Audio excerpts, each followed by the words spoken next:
Hey, welcome back. Late to Grid podcast. I'm here in the Atomic Autosports studio to bring a returning guest and a new guest to talk about not only motorsports, but a very cool and very popular already tire in the marketplace. We're going to get to that in just a minute, but I have two gentlemen on with the same name, Johnny Miller and Johnny Miller V. So we're going to call Johnny and Johnny V. Johnny's, thanks for being here today. Thanks for having us. Yeah, Absolutely. So for my regular listeners, and that's my mom, you'll remember we had Johnny Miller on back in December of 23, where we talked a lot about the Extreme Contact Force Continental tire and talked about Johnny's awesome racing background. That is, we don't have enough time to go through it. We're going to put a link to the show notes. Go back and listen to that episode. And there's one thing I want to talk about before we talk about Johnny V's background and the exciting tire news. Johnny, in that episode, you talked about a very important piece of advice, and that's racing is all about the details. So for someone that hasn't heard that yet, what do you mean by that? Well, boy, it is a bit of a loaded question, but, it's a game of details, and it's a details of yourself, of the car, of the track, and it's not just, there's always this perception, I think, that you just go to the track and hold the gas down, right? And it's just not like that. And it's, when I say details, it's 2 pounds of tire pressure make a difference. How many laps you've had in your car makes a difference. Where you sit in the car makes a difference. Foot, pedal angle. You can just go down a litany of things, and a lot of people think, "Oh, I did a simulator and I got 1,000 horsepower. I'm ready to go." It's really not like that. It's a repetitive learning thing, and where that comes from is, if anybody, there's all kinds of phone apps, but the one I'm familiar with is Harry's. Right? You download a Harry's phone app, and it's, what is it, $40, and you put a speed trace in, and you look at those curves as you drive around a track, and you'll go one lap and go the next lap, and it's 10-second different, and it's all over in all of those curves. So it's a foot here and a curb there, and I made my car better over here, and so you really have to concentrate on the details of the driving and on the details of the car. It's not as simple as just holding your foot down, and then most people that have done it a few times realize that. But for the really new folks, it's a game of details. And autocrossing actually really showcases that, right? What is it? A 30-second run. Think of the number of decisions you make in a 30-second run. It's not 3. It's 3 a second. So it's an interesting. So it is all about the game. It is about details, and don't let them get away from you. And try to organize it into a goal, and then work on the details that you have control of, right? And don't always, I don't have the money, or I don't have this or that. Well, take what you have and set it up the best you can, optimize yourself. It's a game of details that way. That's my take on it anyway. So, yeah, that's great feedback. And folks, if you didn't hear, he alluded to the fact that concentrate on the ones you can control and set a goal. So while there might be thousands of details that we need to worry about when we're going around the track or be concerned about, focus on the ones you can control, focus on the ones you can improve upon that day. Because Johnny, a lot of people show up to the track and they're like, "Man, I'm going after a PB today. I'm going to be doing it." Well, how? Well, yeah, I'm just going to drive better. How? Well, and then you get the silence, right? They're not breaking it down to steering or braking or suspension settings. Yeah, it's, and it's funny, and they all, usually people try to, we've all seen the t-shirt, wait till you see God to brake. That's actually not a good philosophy. So, especially with ABS, but I think, it is look for a difference between a pole position lap and a fifth pace lap in a pro race is a couple of tenths of a second in 4 or 5 corners. And that gives you a tenth down the straightaway or 2. And you look at the field, and the top guys are separated. And it's funny, you can look at the field and there'll be 5 different makes of cars, and they're all within a second. How does that happen? Well, it's a game of details, man. They're honing the cars and themselves, and they're looking for that last little bit. And and that's the other thing, by the way, that pro racing does teach you is there's always somebody else looking too. Don't get complacent. I see that a lot. Oh, I did a 32. I'm good to go. And the next session, some guy does a 29 or whatever it is, right? You're like, how did that happen? Well, you didn't try again. So another thing, and I don't want to pontificate too much, but I am an old school fan of maps. One other thing to do is to download them. A lot of the HPDE groups have them, and people discount it. I don't know if they feel embarrassed by doing it. You can ask Johnny. He watched me at the championship in Mid-Ohio. I was struggling and national championship, and I went to the hotel, and I got a map, and I sat down, and you write the corners and the brake zones and the shifts, and you figure out where you can be faster. And it was just a couple of tenths, and it track record and won the event. But it really is concentrate on that. Concentrate on being there too. A lot of us go for the camaraderie and fun. I mean, I do. But if you want to win, the fast guys are really working at it. They really are. So. Yeah, that's great. Before we transition and learn more about Johnny V, I have to remind the listeners, and we talked about this, Johnny, in the December episode last year. A group of friends and I were at Tail of the Dragon in November of 23. One of the guys had a C5 Corvette, brand new Extreme Contact Force Continental tires, 315 wide, and day one, it's flat. He picked up a big nail. Where are you going to find a three? We throw those out, by the way. We calculated where we put those nails, but yeah, that's okay. Well, so for the listener, real quickly, we're in North Carolina. We're calling around the tire shops trying to find a 315. Nobody's got them, new or used. And on a whim, we reach out to trackdaytire.com, where you gentlemen are from. And at first, nobody answered. I think it might have been a Saturday morning, maybe a Friday morning. Yeah, it was. It was a Saturday morning. Yeah, yep. And then we get a call back saying, hey, we missed a call. What's up? You guys, you're an hour and a half from our warehouse. We got over there, got a tire, got it mounted and balanced, which we didn't expect, and got back on the road. And the reason I bring that up is, folks, when you're looking for tires that you're going to be using on the track or autocross, you have to look at trackdaytire.com. Unbelievable service. So thank you for that. Thank you. Yeah. So Johnny V, no stranger to motorsports, no stranger to the tire business. It's good to have you on. You got started racing karts in dirt, right? Yep. Started with how did that come? Yeah. Honestly, just family love for sure. It runs in the veins. It started with dirt though, because I think that was East Tennessee. You've got Bristol, and you've got dirt racing everywhere, all oval stuff. So that I think was just probably that was honestly the easiest to kind of get me into, and so started doing that. Found out real quick I'm not a dirt guy. And that's just kind of its own way of life for sure. So I couldn't keep pace with that. But I started doing that when I was 6 or 7, and then did that. Yeah. We, went up to Virginia and started doing got out of dirt stuff and started doing road course karting, and did like an indoor karting league with a couple friends who were all the same age, middle school, and then just had a lot of fun with it. Had some karts ourselves, and just started doing it, and then it got a little too dangerous, so moved to a Corvette. What he's not telling you is dad wrecked his cart is why it got dangerous. So yeah. So yeah, we go to slow cars, we go to Corvettes with LS3s and LS7s in them. They're slow. Yeah. So we'll take it. Yeah. So. That's great. And so Johnny V, you talked about getting on track at VIR in a C6. How long did you do motorsports events like that? Were they time trials or just track days? That one was just, I believe, honestly, just like a track day event with the Corvette Club. That was kind of my first one into it, and it honestly, it changed my life. I think I even got a YouTube video from the in-car, and I remember down that back straightaway at VIR doing 130, 140 miles an hour for the first time ever, coming from a go-kart, and you're in a caged vet, and you're like, I may or may not survive this, but at least I'm having a good time. So we think he had a smile on when he crashed. Yes. Yeah. Thankfully, I haven't had any issues, but we're good. So.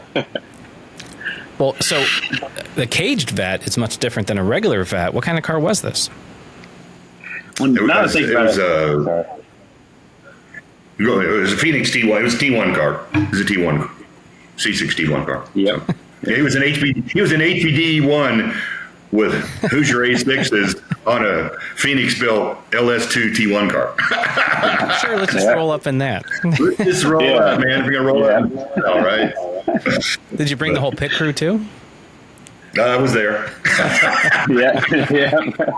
Yeah, the both of us were there. Yep. Both of us were there. And Mom. That's great. So, Johnny V, let's learn a little bit more about what you're doing with Track Day Tire. Not the tire announcement, but what's your day-to-day role with the company? Mm-hmm. So a lot of it comes down to customer interface. I'll handle everything from phone calls to emails to you name it, text messages. And just work with folks trying to figure out what, the initial first step, right? So they call me and they're looking for, hey, I've got this on my car right now, but I'm trying to get to the track. What do I really need? And then I'll kind of facilitate, hey, here's a couple different options. Here's what you're running now. Here's something comparable or something maybe that'll get you to that next level if you feel like you're in that, if you're in that space, if you are ready to go to that next level. And then so I'll kind of interface that whole conversation and transaction as well as, the social media marketing, digital marketing, email advertisements and partnerships. And then I kind of take that and pass it off to my father here, and he'll kind of go from there and, do all sorts of technical application, fitment, expertise. He's the guru. That's what I tell everybody. He's the guru. So that's kind of a little bit about my role, just more or less, it's obviously it's a small company, so it's a lot of different roles, but I'm really that customer interfacing position. Gotcha. So let's go ahead and transition to, there is a buzz right now in the motorsports community about some new tire by some tire manufacturer. Yeah. Tell us all about this. What's going on? Who's responsible for this? And then I have a bunch of questions. Well, it's been in the works for a while. And this tire, it's truly a Hoosier. It has Continental engineering because there's a lot of Continental engineers there. But this is all the best of what Hoosier has learned. And this is how I like to say it. We sell a lot of great products, and there are a lot of great products in the market. The majority of the products, our compound products that people use, are ultra high performance street tires. A lot of them have to do more than one thing. The Michelin is an example of that, where it has to be an OEM tire, meet all that criteria, and it has to really do some all season stuff and do a few things right.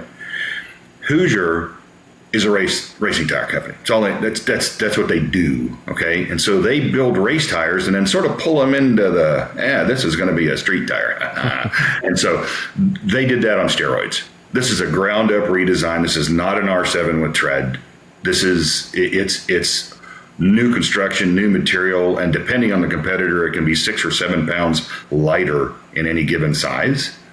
And you see it in the performance. You really see it. I mean, every pound out of a tire, the old school math in the 15-inch tire days on a stock car, right, was every pound out of a tire was 6.5 pounds out of the car under accelerating and braking. So if you take 4 tires at 7 pounds, that's a significant change in the vehicle dynamics. And it's unsprung, right? Mm-hmm. So this is a ground up piece. And Johnny and I and his mom we all went testing with a lot of other folks at Thermal last Wednesday, I think it was. We drove M2s comps, M3 comps, M4 comps, and GT4 Evos with these tires on them. We did high speed stuff, 140, 150 mile an hour, high speed lapping. We did autocross stuff. We did slaloms. We did short course avoidance. And the competitors were the RE71 RS, the AO52, the Cup 2R, and the Hoosier. And it's really a fast tire. And it is, the best way to say it is, I'm sure there'll be experts that win races on this tire, no doubt in my mind. The biggest thing that this tire does, and we were talking about this when we were there with the engineering teams, and we see this, Johnny and I see this in the track day side. Not everybody is Mario Andretti, right? Not everybody wins. There's another 30 guys that didn't. And this is a race tire, and it feels like that. It can make corrections mid-corner. It can respond mid-corner. And so if you're a 50% person, it takes you to 70. If you're 70, it takes you to 90. That's where you'll see the biggest difference is people who want to improve. And they're, I kind of joke with the engineers. Whenever we go testing, we, hire some guy from an IMSA team and they spend all this money and put it on a beautifully set up car. That's great. And it sets a track record. No doubt. We can do that all day long, right? Mm-hmm. Well, you can if you got a good product. But, the average guy that's, got 7 track days under his belt, he's trying to get to Group 2, puts him on his car, he drives it to the track, and wow, he's a lot faster than the other ones. And most of it is in the feel and the structure of the tire. It's not so much the stickiness. And that was the biggest thing to me, is when you're sort of sloughing around, it's pretty fast. So I can go on and on about it, but it really is. It is a nice piece. And I've driven a lot of tires. It's a nice piece, so. Yeah, Johnny V, before we get your perspective, I want to go back to something that Johnny said. Unsprung weight, what does that mean? No, it's the weight beyond the spring. It's not being supported by the spring. It's being controlled by the shock. And so your shock damping and spring and bar control, it's anything that's beyond the spring. So what the spring holds up, if you do all the engineering diagrams and you look at what the spring holds up, that's sprung mass, and you're trying to control it. Unsprung is hanging out in the breeze, and it just does different things. Where we were seeing the biggest noticeable difference was actually in ABS performance on stock ABS units. The racing ABS really likes it, but you can adjust a racing ABS in the GT4 cars. The stock BMW stuff, you could feel it in the braking avoidance, where because the tire was much lighter, the ABS it could react to control the tire better under the stop. And that's an unsprung weight change. So if that makes sense. Sure, yeah. So Johnny V, it had been a while since you've been driving a car competitively or at 10/10ths, so to speak. Yep. What was it like not only getting back behind the wheel, but getting in the car with these Hoosiers on? Yeah. Honestly, for me, it was life-changing. The first event we did at this test was an autocross. And so I started out with the Bridgestones on the car and the M2 comp. And I was getting my sessions in, getting warmed up, and I was like, all right, I feel pretty good about my runs right now. So I switched to the Hoosier, and this is going to sound biased, but it felt like a completely different car in a good way. So much so, I pulled up the pressures on the computer of the car, and I was like, man, there's something that is just completely different right now. And then in my brain, I'm thinking, oh, the car's just different, and it's like, no. I completely changed tires, and it's the Hoosiers, and they're just like, if I had a one-word phrase, it's just confidence. It was the biggest thing for me from that tire. And not only was it, I could immediately tell when I was, going through the cones, I didn't feel like I was about to roll over and just lose control. It was just immediate, stance on the ground. So for me, it was a huge confidence booster. And I even noticed that, and later on when we drove the M4s, you're doing 135 front straightaway, and you're really trying to trust the brakes. And then I felt, a lot of my apex was a little bit off. So I felt like I was able to just readjust that without feeling like I was going to lose control. So for me, of course I sell this tire, but this tire is a game changer, I think, for a lot of people that are driving to the track and want something fast, or just at the track and I just want something that's within that 200 treadwear market that's just going to give me a lot of confidence and just to be a lot quicker even than the competition. So, Johnny V, think about it from a novice perspective. Someone that's just getting into the sport, they're probably doing some HPDE or time trials, maybe an autocross. What would they feel, or what should they look out for on their current tires to know that their tires are no longer, they're driving beyond the limits of the tire? What would they feel? But then what would they get moving to the Hoosier?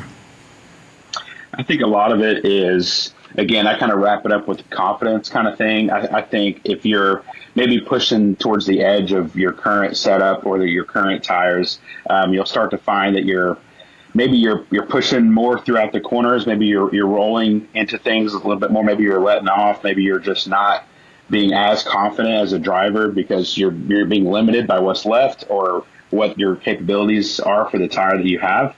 And so for me, I would say, maybe, give this Hoosier a chance because especially throughout, we went from, obviously they were sticker at first to, those tires probably had, I don't know how many sessions on them by the end of the day, but it seemed very consistent throughout. And I think, maybe even going to that kind of tire will instill a little bit more confidence and kind of help someone regain their driving line or just better braking confidence. Again, like you're coming off that front straightaway and you want to get to your braking point, but you're a little afraid that you're going to roll the car a little bit and slide through the turn. Well, maybe this may fix that.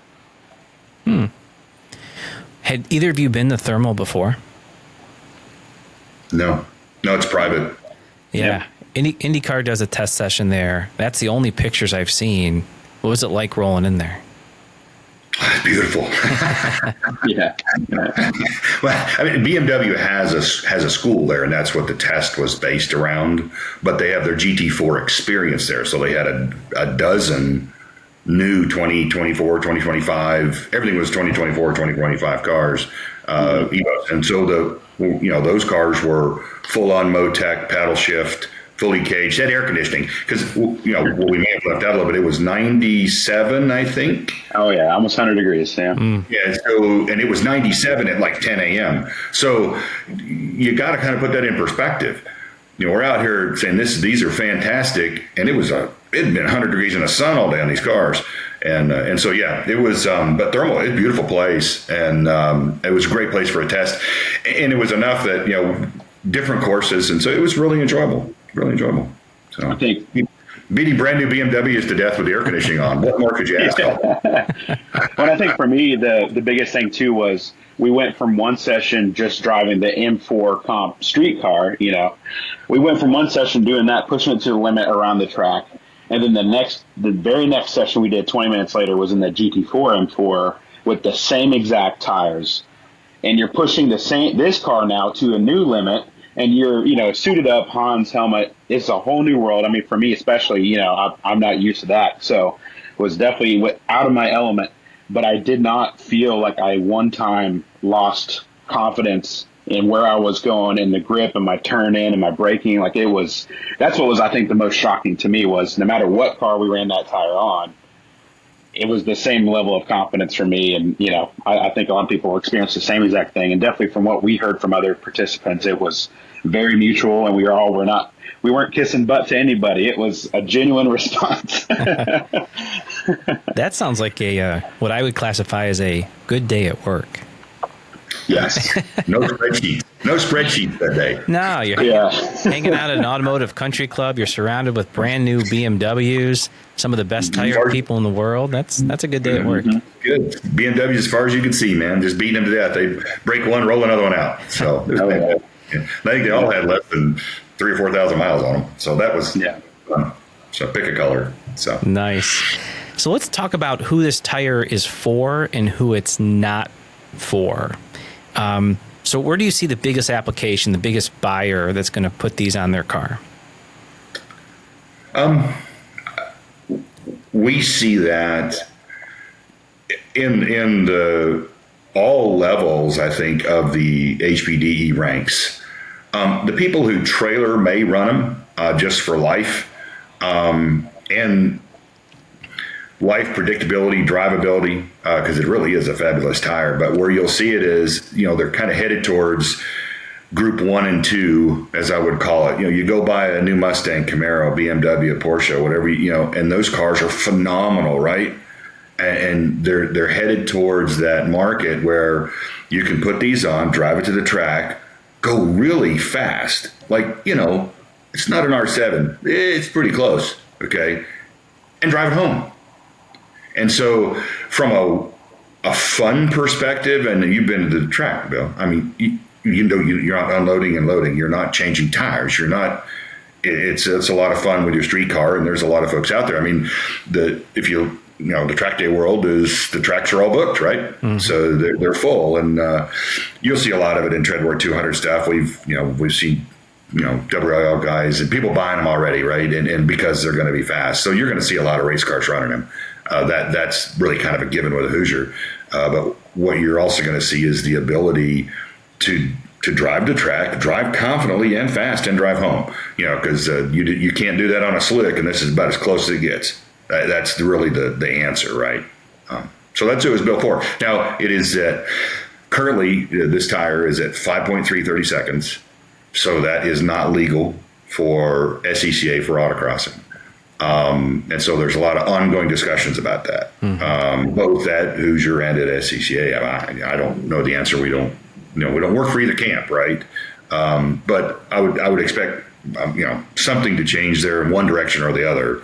Maybe different sizes have different depths. I don't know, but or maybe SCCA. Who knows, right? What that does, but. Everywhere other than autocrossing, on 200s, because you can still run the tire, just run it in an open class, right? Mm-hmm. But it's that's where I see the big in the HPDE world and the Treadwear 200 racing, which you do, and that's where it's going. And the other part is you go buy you buy a new Camaro Z011 LE, and it's a street car. How do you hook it up? You dink around with it, and it's 850 horsepower and E85. Good luck hooking that up. Mm-hmm. So, and good luck making it through the off-ramp. There's a lot of those people, right? They don't race them. They don't want to fool with the politics. They don't want to do any of that, right? They don't want to go to tech. They want to drive their car.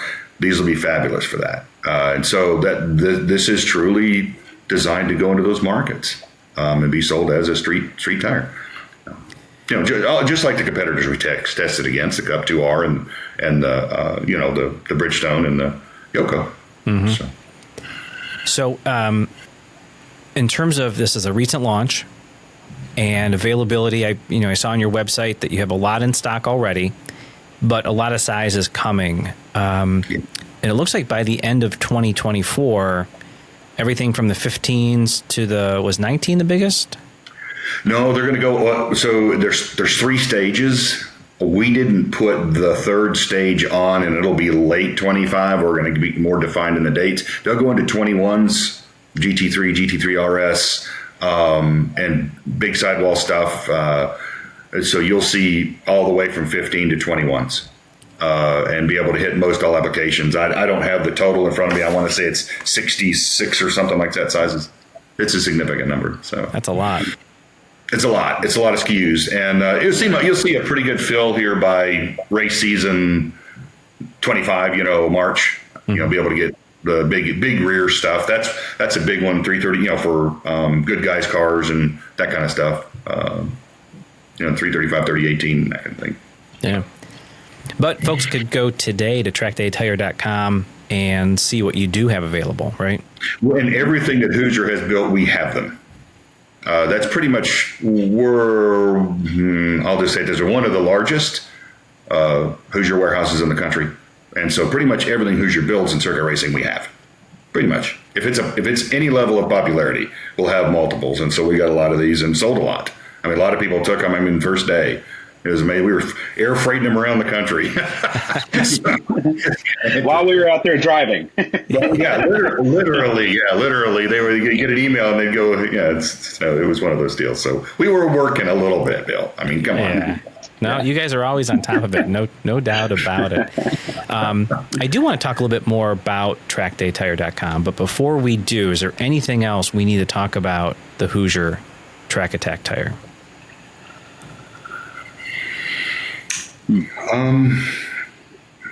No, I just recommend people buy 8, not 4.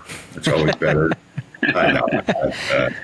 It's like the shampoo instructions, right? Rinse and repeat. Right, man. Yeah, do it twice.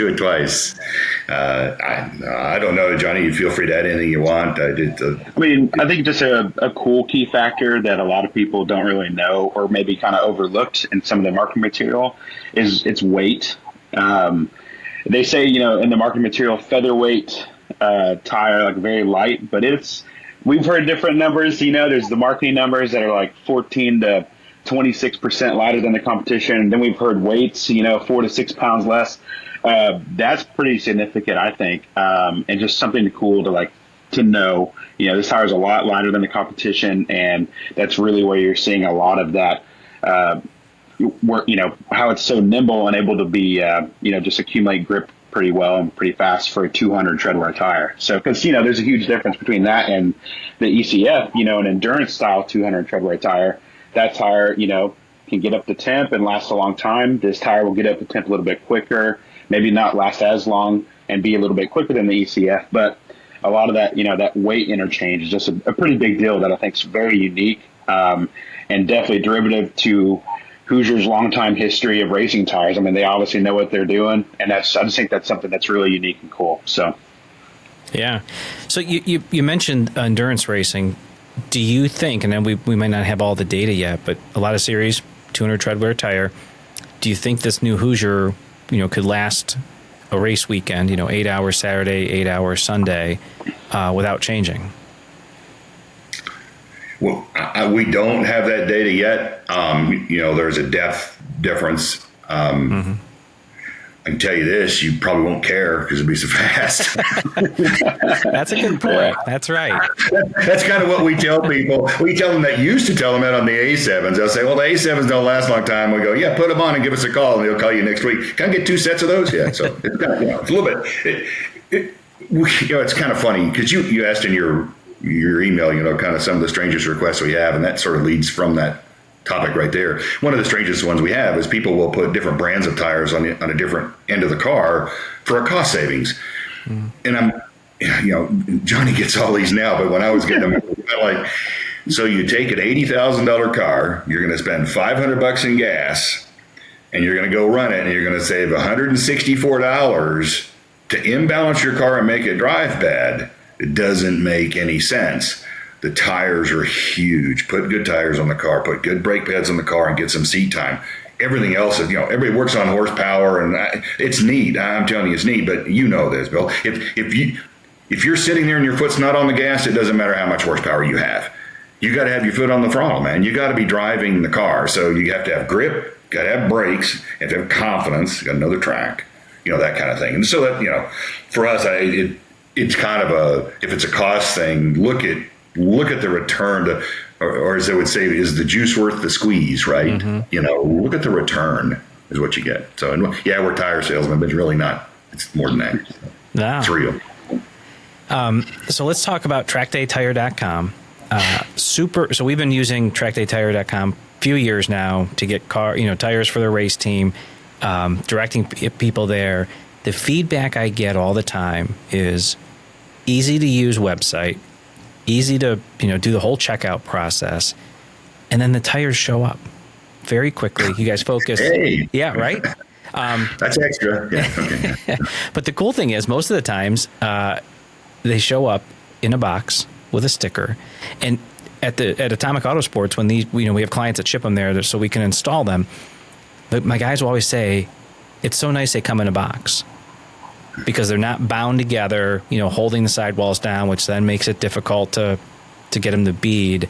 So let's first talk about the website, trackdaytire.com. What can people find on there? What kind of information?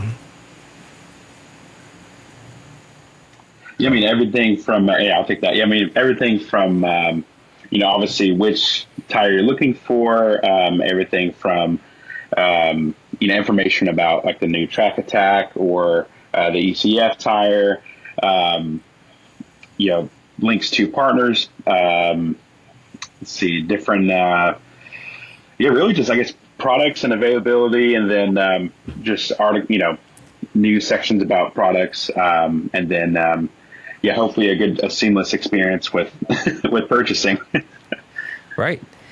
And there's an aspect on the website, sponsored driver. What is that? Mm-hmm. I'll let you take that one. We have a program where if you're, we do some sponsorship programs, and if you're using the product and we take a look at socials, take a look at the car, take a look at the application. If it's the right product for the application, then we help you out. being in racing for years, I always thought it was funny that the guy that wins gets free tires. And I go, that's the last guy that needs free tires, is the guy that wins. Yeah. And love them. And I've been there and I've taken them, and that's great. But we want to help people, we want to help people who are getting into this sport kind of cradle to grave through the sport, to understand it, to get the right product, to get a little bit of a deal on it. It's not a big deal, but it helps, and it helps everybody, or helps everybody who qualifies.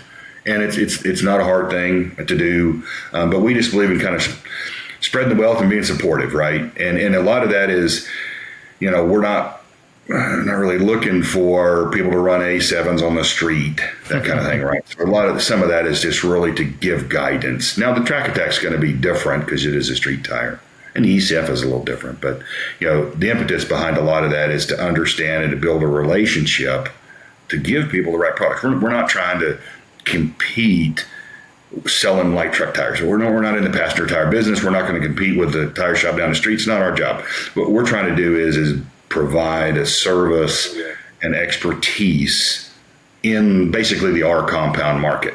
Very niche. We're not, that's our world. And because it's hard to find the right information. It's hard to find, pressures and cambers, and a lot of that stuff. It's kind of funny. It's always the NBA answer, right? Well, it depends. So we get a lot of that. You get a lot of contact forms, and then that's what we do is answer based on application.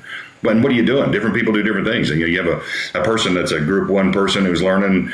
Well, they really don't need they need a Track Attack. They don't need an R7 or an A7 or a Michelin Slick. They need a tire that talks to them. Maybe they need the ECF. Maybe they're running every session to learn the track, and they really don't need to be the fastest, right? And then what is the pressure? What kind of car is it? What does it weigh? I always have an instructor. Do they carry people? Right? All those things, right? And that's what we do, and that's all part of that sponsorship program. And so fill it out, and you get a code, you get a deal on it, and you also get guidance and help. You have a resource. So that sounds awesome. So listeners, if you're looking to maybe get a discount on tires and you want to learn more to make you better on track, definitely hit trackdaytire.com and look for that sponsored driver button. Click it and fill it out, and the Millers will be in touch. Any big... It's 57 or 60 questions with some upload. I'm just kidding. Hit save as you go along. Yeah, save as you go along, please. No, that's great. And that's one of the things I love about your organization is, you're just not looking to sell tires. You're looking to help, because the more people on track, the more fun it is for us that are already involved.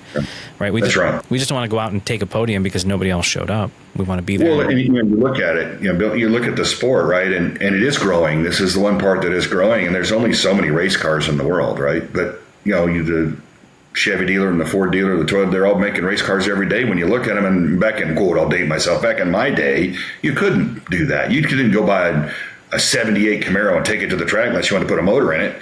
So I think that, but you go today and you buy a bread and butter car. You buy some trucks and they do it, right? So there's a lot of room there, and those vehicles are really fast. And I use the Camaro as an example. A new Z011LE at Road Atlanta will go, Daytona, they go almost 200 miles an hour. You need to talk about tire pressures before you do that in that car. And you need to have somebody tell you, don't just go stick them on there, right? And so that's the other thing we were seeing is there's just a vacuum of knowledge. Now, the automakers are starting to put the stuff in the owner's manual, new Vettes and new Camaros, new Porsches, they actually have sections for how to set the car for the track, which is good, but there's still a lot there. And when was the last time you read your owner's manual, right? Mm-hmm. So, yeah. We see that a lot in our business.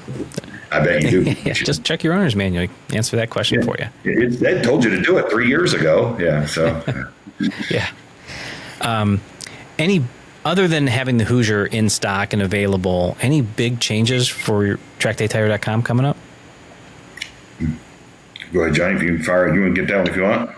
Yeah, I mean, really, we've got some cool things coming down the line. We've just adapted Michelin tires, specifically just the racing stuff, where we're bringing in the slicks, and then soon to be announced, this is a podcast exclusive, some Cut 2Rs. So the plan is to, we're obviously bringing in Michelin slicks for the racing guys. That's a whole new crowd, these racing guys that are running those. And then the Cup 2Rs that'll being a similar market to the Track Attack, but still a different crowd. And a lot of guys, that already have those Cup 2Rs on their Porsches or their Lambos, you name it. They already have that car, that tire. So we want to be able to offer that and give another option. So that's kind of just what's coming up next. And then, yeah.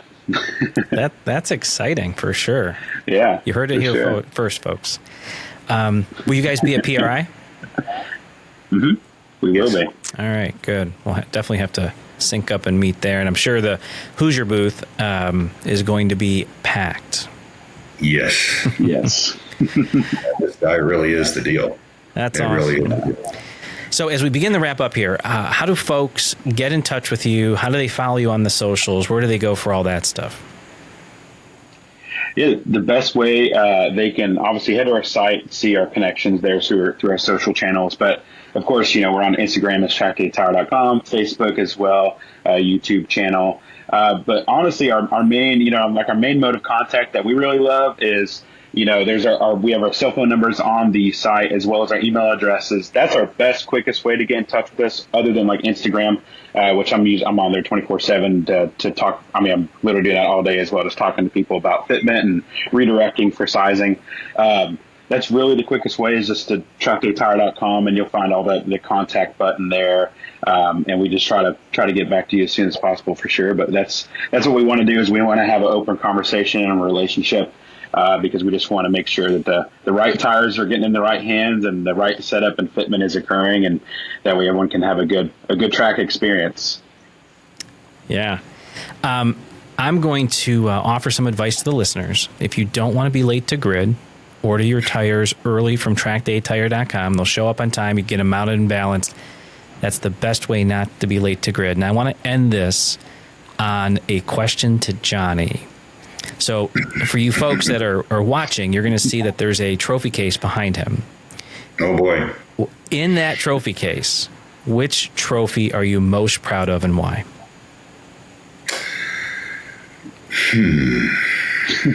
There is a trophy behind me, and it's actually silver, real silver. I won it at Lime Rock Park in 2003. We were the fastest car, I think, in every session. Started on the pole. It went wet to dry. So we qualified in the rain, put it on the pole, rained, started in the rain, went to dry, and won the race. That was pretty fun, and I was racing a good friend of mine named Stu Hayner, and Stu and I are old friends. We had a great time. And that was Paul Newman's, I think, last event, or close to his last event. He was, car number was 78, I do believe, because that's his age. His car number was always his age. And I was Paul Newman's driving coach for when he won the runoffs at Mid-Ohio. And so it was kind of it's just fun at Lime Rock. I really like Lime Rock, and it was great. That's a great story. Well, gentlemen, thank you for being on the Late to Grid podcast. Thanks for sharing more about trackdatetire.com and the exciting new Hoosier Track Attack Tire. Can't wait to talk to you guys again. Absolutely. Thank you.